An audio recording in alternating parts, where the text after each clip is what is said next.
नमस्कार to all. Hi friends, कैसे हैं आप लोग। आज हम 4 टॉपिक पे बात करने वाले हैं।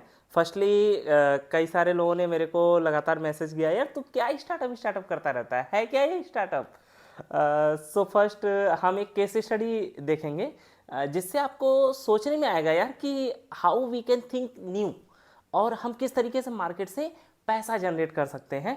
सेकेंड पार्ट पे हम बात करेंगे कि अभी जो पार्लियामेंट में डिस्कशन हो रहा था और जो एक कोर टीम बनी है INDIA, तो उसके बारे में डिस्कस करेंगे और उससे क्या हम सीख सकते हैं, क्योंकि वह उसका जो ग्रेड है वह A1 ग्रेड है। उससे फिर हम क्या सीख सकते हैं ताकि हम उस ग्रेड में पहुंच सकें। थर्ड पॉइंट, UPSC का जो एग्ज़ाम है वह अप्रैल में शायद प्रीलिम्स उसका अनाउंस हुआ है। तो इतने कम टाइम पीरियड में इतने वास्ट सिलेबस को कैसे कंप्लीट कर सकते हैं and how I can help you. And lastly हम सेविंग कैसे कर सकते हैं। Okay, so let's start one by one. आपने शायद अभी तक न्यूज़ में देख लिया होगा कि हमारे एक विवेक रामास्वामी करके हैं, वह प्रेसिडेंट का इलेक्शन विन कर सकते हैं, US प्रेसिडेंट का। ओके, उन्होंने मेन पॉइंट क्या रखा, उन्होंने मेन पॉइंट यह रखा कि अगर आप रसिया को एक्सट्रीम वीक कर दोगे, ऐसे कंडीशन में चाइना के साथ अटैच होने के अलावा उसके पास कोई ऑप्शन ही नहीं बचेगा। जब चाइना के साथ अटैच होने के अलावा उसके पास कोई ऑप्शन नहीं होगा तो it can be dangerous for us. उसने यह पब्लिक डोमेन में रखा।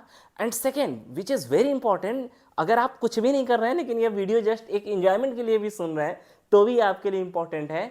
उन्होंने कहा कि हमारे सोसाइटी का, हमारे अमेरिका का जो सोशल स्ट्रक्चर है वो चेंज हो गया है, वो डिस्टर्ब हो गया। सॉरी, टर्म उन्होंने डिस्टर्ब हो गया है और मैं उसको फिर से रीजनरेट करना चाहता हूं। तो क्या सोशल स्ट्रक्चर था? वही जो हमारे आपके घरों में आज भी है और कल नहीं होगा। यही से स्टार्टअप का आइडिया निकलेगा। आज है, आज क्या है? आज अगर हमारा कोई भतीजा है, ठीक है, हम उसको डांट दिए तो हमारे भाई साहब कभी बुरा नहीं मानेंगे। वो कहेंगे हाँ मेरा भाई है और उसने उसके भले के लिए ही डांटा होगा। लेकिन अमेरिका में क्या हो रहा है, इस समय डाइवोर्स के केसेस इंक्रीज कर गए हैं, फैमिली स्ट्रक्चर डिस्टर्ब हो गया है, वहाँ पे फैमिली मीनिंग जीरो हो गया है। तो वह रीस्टैब्लिश करना चाहते हैं। अमेरिका में तो वह रीस्टैब्लिश होने जा रहा है। हमारे इंडिया में क्या हो रहा है? हमारे इंडिया में हम लिविंग रिलेशन में कंटिन्यूसली उसकी तरफ मूव कर रहे हैं। मैं ये नहीं कह रहा हूँ कि हम इन द सेंस कि हमारी जो अपकमिंग जनरेशन है, जनरेशन की भी जो स्टोरी है वो थोड़ी सी बदल सी गई है। पहले एक जनरेशन और दूसरे जनरेशन की जो गैप होती थी वो 10 ईयर की होती थी।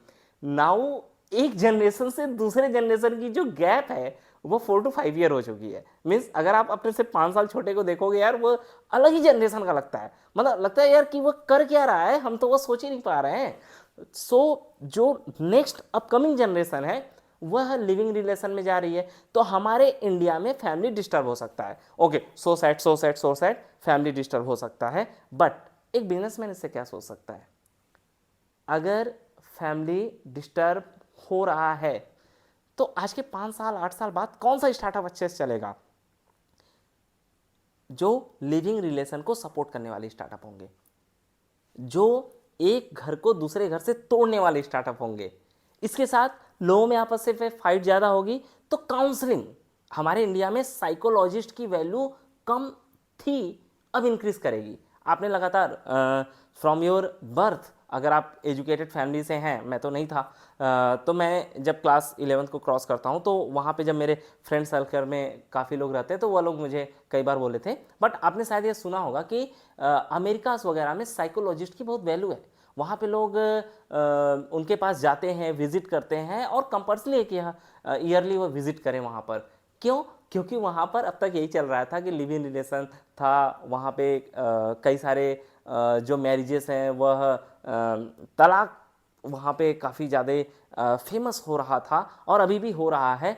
नाउ वह फील कर रहे हैं कि नहीं भाई, फैमिली इज़ वेरी इंपॉर्टेंट, और अब वह फैमिली को रीजनेट करना चाहते हैं। उसकी वजह से हमारे जो इंडियन ओरिजिन के हैं मिस्टर विवेक सर, वह वहाँ के प्रेसिडेंट का चुनाव जीत सकते हैं।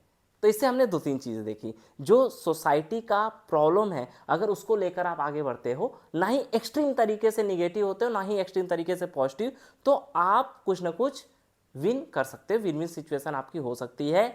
और अपने घर में जो फ्यूचर में होने वाला है उसके हिसाब से आप स्टार्टअप कर सकते हो। अब कई सारे लोग मेरे को गालियां भरस के रख सकते हैं कि हमारे इंडिया का यह कल्चर है, वह कल्चर है, बर्बाद होगा, तो खुश हो रहा है। नहीं, मैं खुश नहीं हो रहा हूँ। मैंने सिर्फ यह बताया कि स्टार्टअप कैसे सोचा जा सकता है।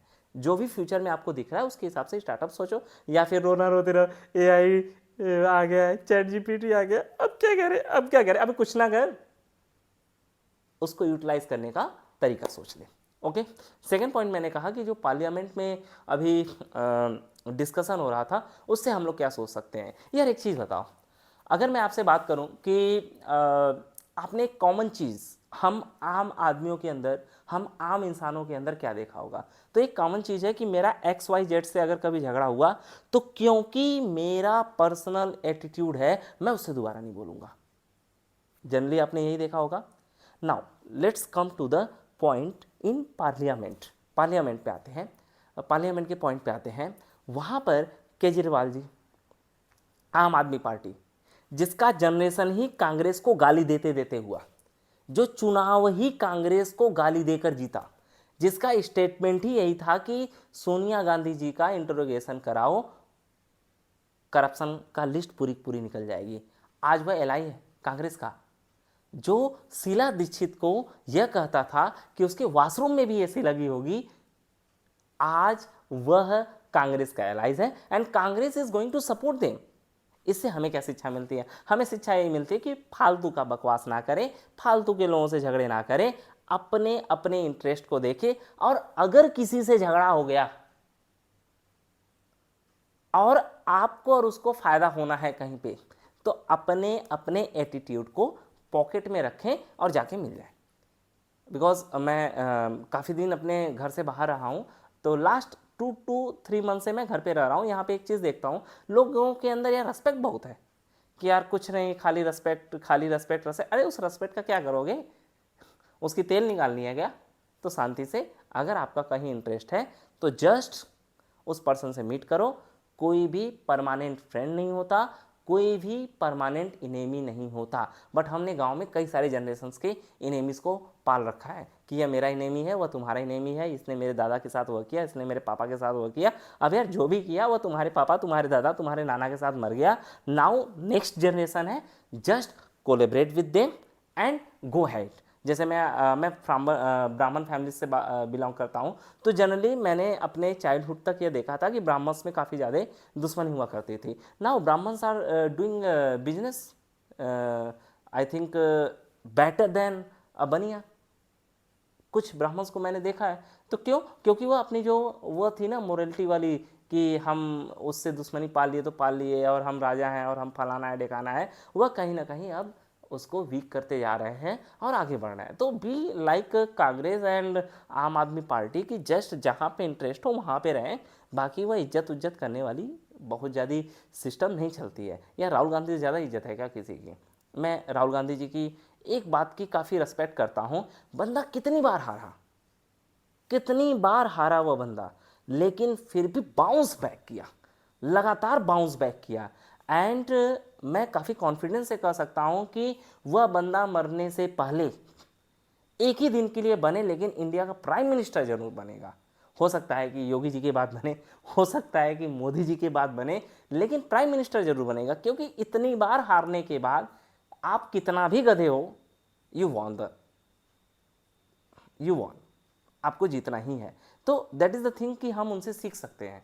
वह किस फैमिली से आते हैं। यहाँ पर अगर हम किसी एक नॉर्मल चीज़ में, मान लीजिए हम कार से ट्रैवल कर रहे हैं और हमारी फैमिली कंडीशन ऐसी आ गई कि हमें बाइक से ट्रैवल करनी पड़ती है, तो कई लोग सुसाइड अटेम्प्ट कर जाते हैं।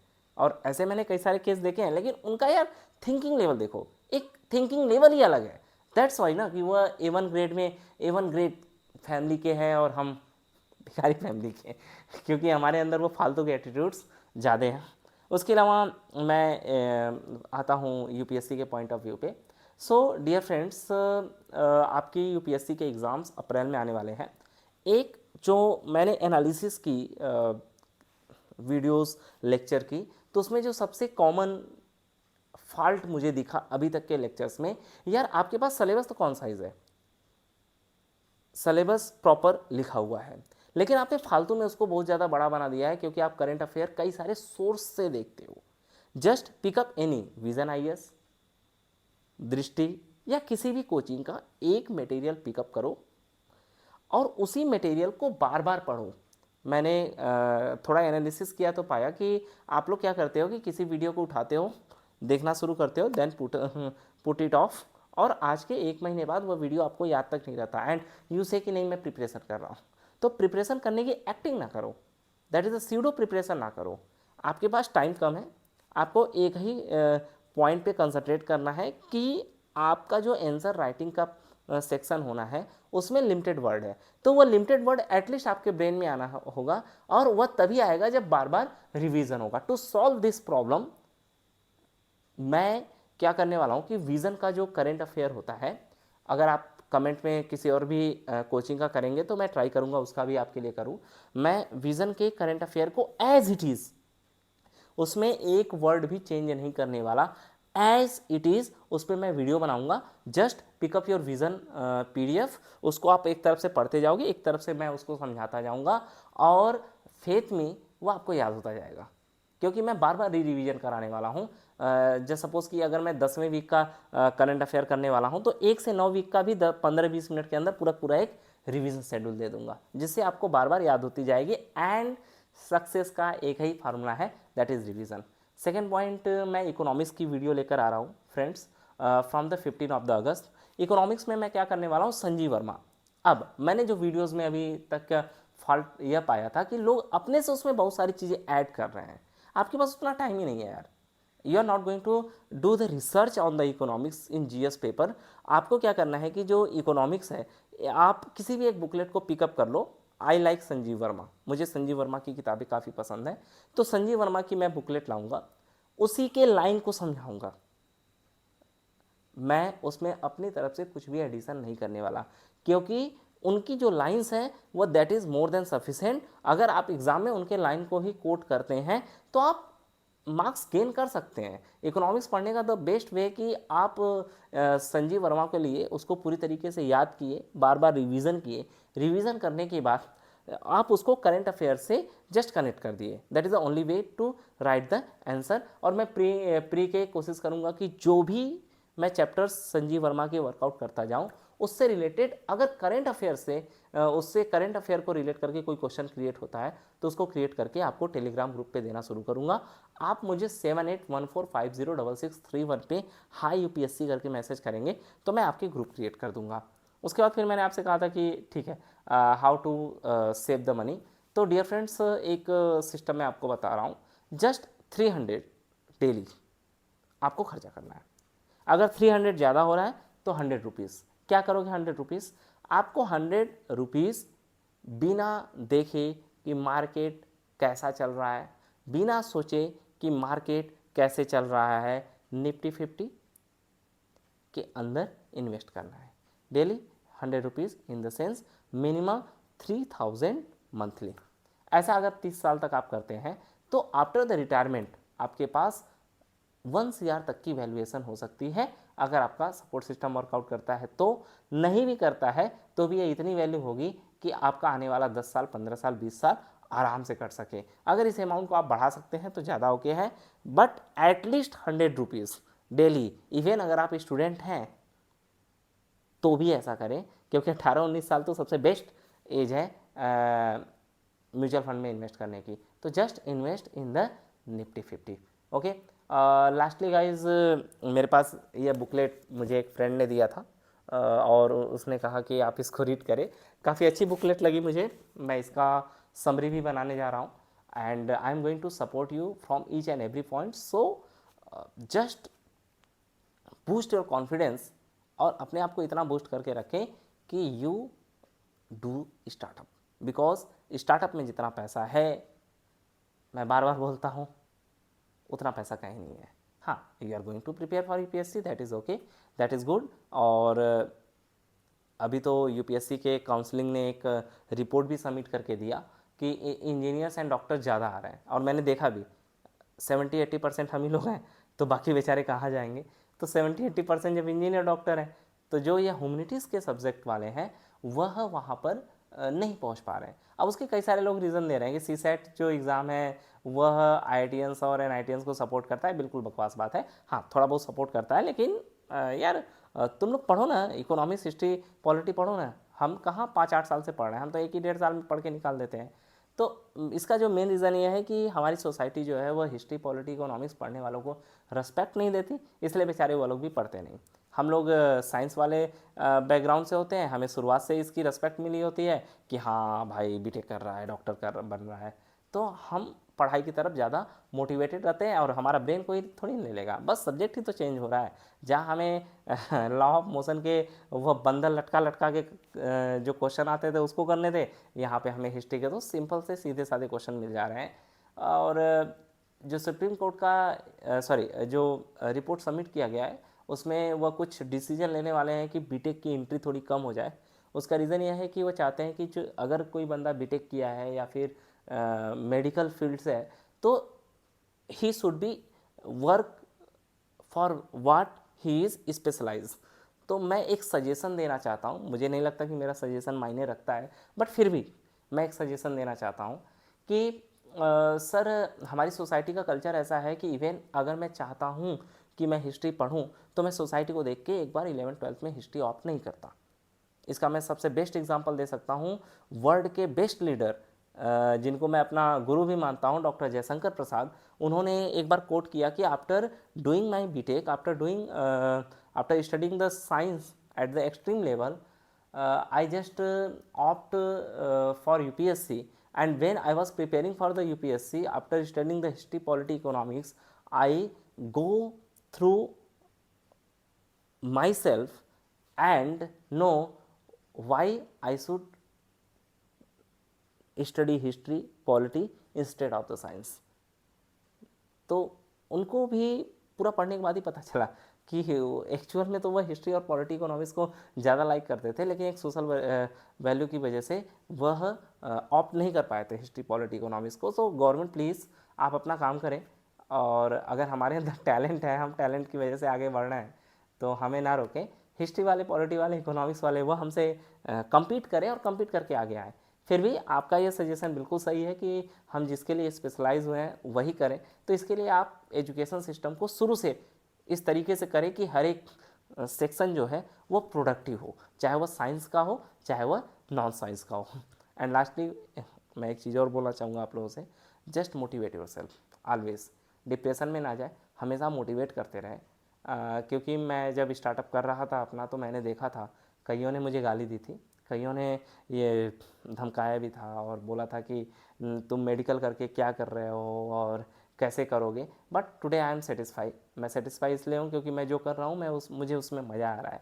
अगर मुझे पैसा ना भी मिले तो भी मैं पूरी ज़िंदगी ये काम कर सकता हूँ। Okay, so thank you, best of luck for UPSC student and overall. अगर कोई स्टार्टअप करना चाहता है तो just think like that. Okay, thank you.